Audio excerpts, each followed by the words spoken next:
안녕하세요. 은행 담당 최정욱입니다.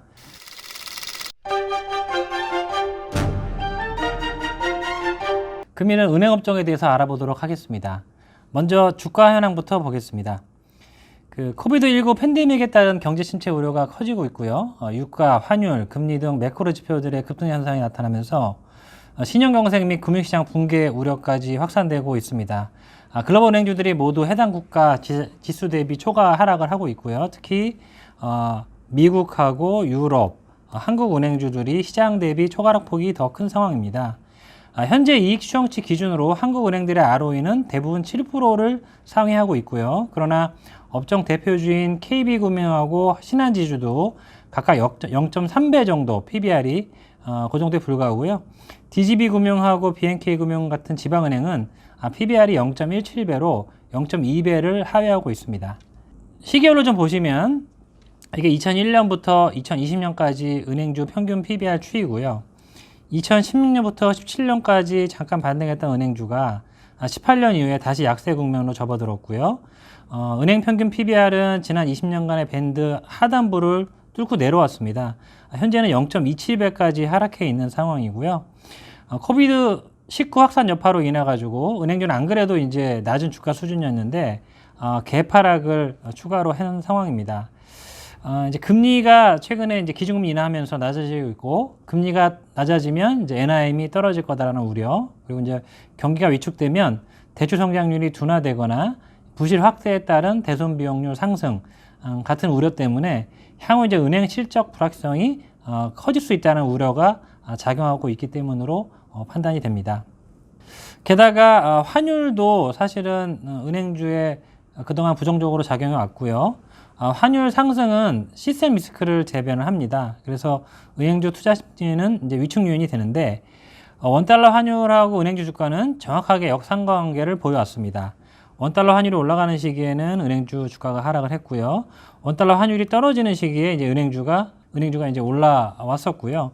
최근에 원달러 환율이 이제 1,300원대까지 올라왔었기 때문에 주가에도 상당히 안 좋았습니다. 이유는 이제 손익 측면에서는 외화 환산 손실이 발생할 수 있고, 저희가 이제 위험 가중 자산이라고 하는데 그 RWA가 이제 늘어나면서 자본 비율이 이제 하락하게 됩니다. 그리고 은행주는 이제 시스템 산업으로서 매크로의 거울로 불리기 때문에 은행주 투자 심리에 부정적으로 작용할 수밖에 없고요. 또 원달러 환율이 상승하는 시기에 외국인들은 한국물을 매도를 많이 하는데요. 특히 이제 업종 중에서는 은행주 매도 강대가 거세지는 경향을 보입니다. 최근에 이제 외국인의 은행주 보유 비중이 단기간에 상당폭 이제 축소된다는 점도 이러한 것들을 이제 보여주고 있습니다.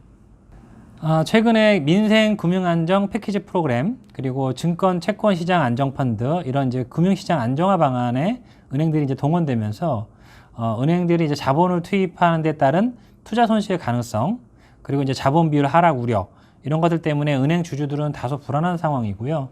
최근에는 이제 감독원장이 배당 자제 공고를 했기 때문에 이러한 점도 투자 심리 개선을 제약하는 요인입니다. 이제 그럼에도 불구하고 현 PBR은 0.27배 수준이고요. 지나친 과매도 국면이라고 보고 있습니다. 이유는 이제 은행주가 주가가 크게 떨어졌던 때가 1998년, 99년의 IMF 때, 그리고 2008년의 글로벌 금융위기 때, 그리고 이제 지금인데요. 보시면 현재 주가 PBR은 0.27배, IMF 사태 때의 0.28배보다도 낮은 상황입니다. IMF 때는 97년부터 2000년까지 4개년 동안 은행들이 적자를 시현했던 시기고요. 지금은 사실은 이익이 상당폭 나오고 있음에도 불구하고 적자가 큰 폭으로 났던 시기보다 주가가 더 떨어져 있다는 점에서 상당히 가격 매력은 높은 상황입니다. 저희가 지난달 3월 19일 날 이제 시장 지수도 그렇고 은행주도 이제 공포에 따른 투매 때문에 주가가 급락을 했었고요. 저희는 이제 3월 19일 날 은행주 저점은 이미 확인을 했다라고 보고 있습니다. 왜냐면은 그때는 이제 금융시장 붕괴에 대한 우려 때문에 시스템 리스크가 엄청나게 이제 커졌던 시기고요. 지금은 원달러 환율이 안정이 됐고 시스템 리스크가 낮아지고 있다는 점에서 은행주 바닥은 이미 확인됐고 은행주에 대한 가격 매력은 계속 부각될 거다라고 생각을 하고 있습니다. 은행은 이제 마진하고 충당금 두 가지가 중요한 이제 그 이익 요인인데요. 마진은 이제 3분기에 저점 형성할 걸로 예상을 하고 있습니다. 한국은행에서 기준금리 50bp 전격적으로 인하하면서 은행 NIM 하락폭은 제가 원래 봤던 것보다는 좀 더 커질 가능성이 높아졌고요. 올해 은행 NIM은 작년 대비 평균적으로 대략 한 15bp 정도 하락할 걸로 보고 있습니다. 뭐 은행별로 약간 차이는 있지만 보통 한 12에서 17bp 사이에서 하락세로 나타날 것 같고요. 다만 이제 추가적인 기준금리 인하가 없을 경우에는 NIM은 올해 3분기에 바닥을 칠 거다라고 생각을 하고 있습니다. 3분기를 기점으로 이제 턴할 수 있다는 거고요.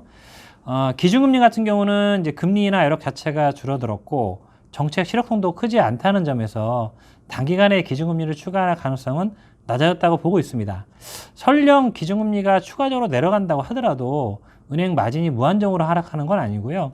국내 은행들의 NIM 임계점은 1.2에서 1.3% 정도로 보고 있습니다.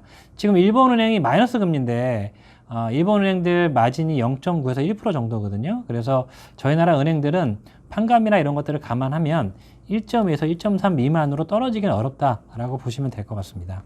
이제 중요한 점이 충당금입니다. 뒤에 설명드리겠지만 미국 은행들이 1분기에 대선 충당금을 대규모 적립하면서 어닝 쇼크를 냈고요. 저희 나라 은행들도 결국 이제 경기 침체가 심해지고 대출 부실이 발생하면 충당금이 이제 큰 폭으로 올라가면서 은행 이익이 큰 폭 감소할 수 있다는 걱정이 있는 건 사실입니다. 저희가 이제 대손 비용률이 글로벌 금융위기 수준으로 올라간다고 가정했을 경우에 은행 이익이 어떻게 될 거냐를 이제 생각을 해봤고요. 저희가 이제 기존에는 은행 전체적으로 대략 한 6.6조 원 정도 대손 비용을 보고 있었고요. 올해 은행들의 순이익은 한 12.6조 원 정도 나올 거라고 생각을 했습니다. 그런데 이제 만약에 충당금이 글로벌 금융위기 수준까지 올라간다고 하게 되면 대략 한 14.4조 원으로 늘어나게 되고요. 은행 이익은 6.8조 원 정도로 이제 감소를 하게 됩니다. 그래서 뭐 ROA나 ROE 기준으로 보면 원래 기존 추정치는 ROE 7.3%, ROA 0.51%인데 만약에 이제 글로벌 금융위기 수준으로 건전성이 악화되면서 충당금이 올라간다고 하게 되면 ROE는 4%로 낮아지고요. ROA도 0.28%로 낮아지게 됩니다. 최악의 경우를 감안해도 장부 가치가 훼손될 가능성은 낮다고 보고 있고요. 저희가 이 글로벌 금융위기 수준의 건전성 악화를 가정을 한 거는 이제 그 당시에는 약간 상황이 다른데 그 당시에는 주로 이제 대기업 위기였기 때문에 대기업 여신들은 담보가 없습니다. 그래서 이제 부실이 나면 전액 손실을 처리를 해야 되는 상황이고 지금은 이제 잠재된 위험 요인의 시작점이 중소법인이라든지 자영업자이기 때문에 사실 그때랑 많이 달라요. 그래서 실제로 충당금이 그렇게 올라간다고 보기도 좀 어렵습니다. 저희가 이제 그렇게 보는 이유는 뭐냐면 은행 대출 포트폴리오가 많이 이제 변화가 됐다는 거고요. 이게 2008년도에 은행의 어떤 대출 포트폴리오 비중이고요. 오른쪽은 2019년에 대출 포트폴리오 비중입니다. 평균적으로 보면 대기업 여신 비중이 18%에서 12%로 줄어들었고요. 중소법인 비중도 31%에서 26%로 줄어듭니다. 가계 신용대출도 15%에서 12%로 줄어들고요. 자영업자 소호대출하고 주택담보대출만 14%에서 21%, 22%에서 31%로 늘어납니다. 결국은 은행 대출이 담보대출 위주로 재편이 됐다는 거고요. 소호대출 같은 경우도 사실은 보증서라든지 부동산 담보, 이 담보부 비중이 전체 여신의 85%에 달하기 때문에 사실은 담보대출이라고 볼 수 있습니다. 반면에 대기업 대출, 제조업 위주의 순수 중소법인 대출 비중은 큰 폭으로 감소했고요. 물론 이제 이러한 점이 마진에는 부정적인 영향을 미쳤지만 은행 자산 건전성에는 상당히 긍정적인 영향을 끼치고 있는 상황입니다. 그래서 무담보인 대기업 대출 비중이 줄어들고 담보부 대출 비중이 늘어나면서 은행의 최종 손실 가능성은 이전과는 다르게 현저하게 축소된 상황이다라고 이해하시면 될 것 같습니다. 물론 이제 대기업 같은 경우는 부실이 발생하면 충당금이 이제 크게 늘어날 수는 있는데 아까 보신 것처럼 대기업 익스포저 비중 자체가 줄어든 데다가 최근에 보면 이제 코비드-19 주요 피해 업종이라고 불리는 저가항공사, 여행사, 영화관에 대한 은행들의 익스포저 현황은 은행당 많아봐야 1,000억 원 내외 정도밖에 안 돼서 상당히 미미하고요. 최근에 이제 두산그룹하고 아시아나항공 이슈가 좀 발생하고 있는데 두산그룹 전체적으로 은행 익스포저는 대략 한 2조 원 정도 됩니다. 우리금융하고 하나금융이 좀 많은 편이고요. 다만 이제 이 중에서 신용장하고 영업 관련 매출 채권 지급 보정 이런 것들은 사실은 이제 부실 발생 가능성이 낮기 때문에 이런 것들을 이제 빼면 실질 익스포저는 크지는 않은 편이고요. 아시아나항공 같은 경우는 은행들의 익스포저 다 합해봐야 2,700억 정도밖에 안 됩니다. 최근에 이제 유가 하락 때문에 미국 같은 경우 에너지 업체 하이드 채권이나 여신 부실 가능성이 부각되고 있지만 한국 같은 경우는 이제 에너지 관련 대출 비중이 크지 않고요. 항공기 펀드라든지 선박 펀드 일부 우려가 있긴 한데 대부분 인수주선 형태이기 때문에 자체 북으로 투자한 규모는 이제 크지 않다고 보시면 될 것 같습니다. 최근에 논란이 하나 있는 건 이제 배당입니다. 은행주가 싼 거는 알겠는데 싸도 이제 배당이 확실해야 투자 매력이 높은데 최근에 이제 금감원장이 은행 배당 및 자사주 매입 자제 권고를 했고요.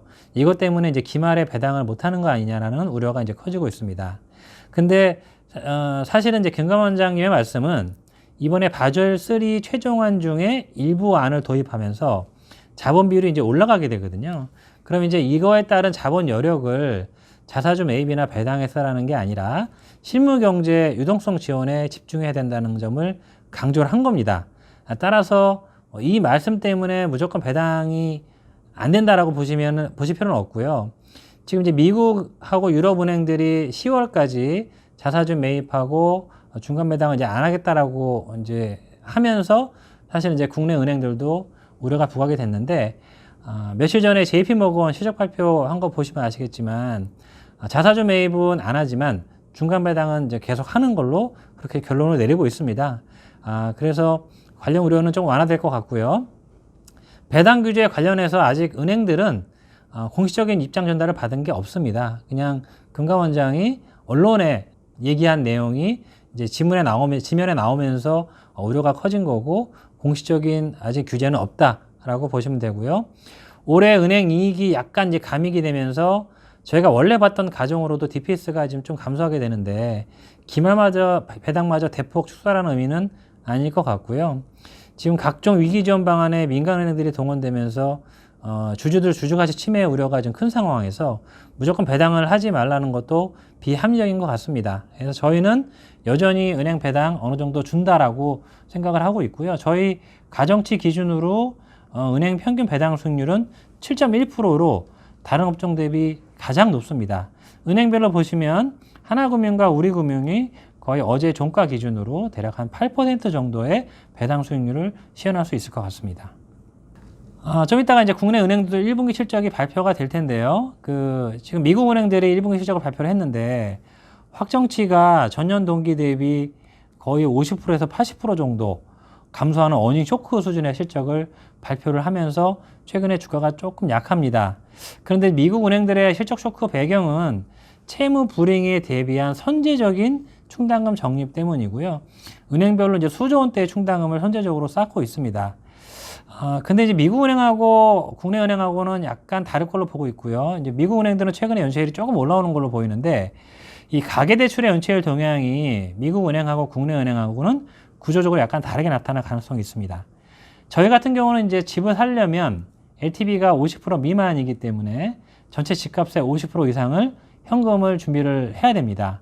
나머지 이제 담보 대출을 받아서 집을 사는데 미국 같은 경우는 자산이 별로 없어도 매년 캐시플로만 있으면 집을 살 수가 있어요. 모기지 같은 걸로.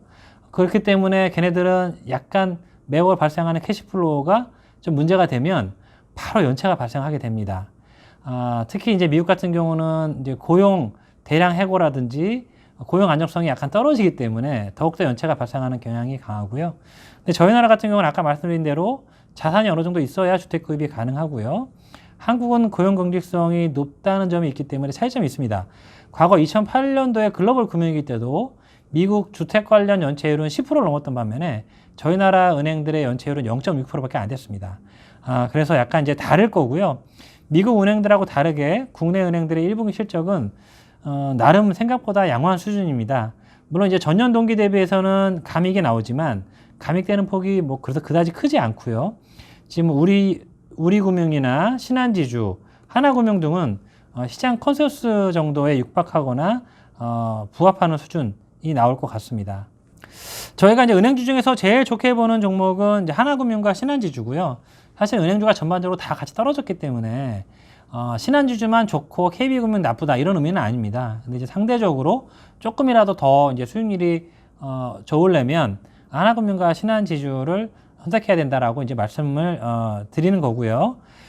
이유는 일단 하나금융하고 신한지주가 소고대출 비중이 다른 대비 좀 적습니다. 저희가 아까 그 소고대출이 사실은 담보대출이기 때문에 손실은 크지 않다라고 말씀을 드렸지만 어쨌든 이제 그쪽 부분에서 연체율이 크게 발생하고 하게 되면 일시적으로 충당금도 들어갈 수 있고 이런 것들이 투자 심리를 악화시킬 수 있기 때문에 이왕이면 이 관련 대출 비중이 적은 은행이 더 세이프할 거라고 보고 있고요.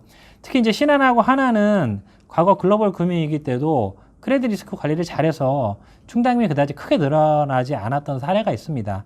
뭐 이런 점을 보면 아무래도 이제 건전성 측면에서는 신한과 하나가 더 좋을 수 있다라고 보고 있고요. 이 두 은행들이 보통 자본 비율이 12%하고 11.1%로 11%를 상회해서 자본도 견고한 편이고요. 수익성 대학 감안하면 밸류에이션 매력도 상당히 높은 편입니다.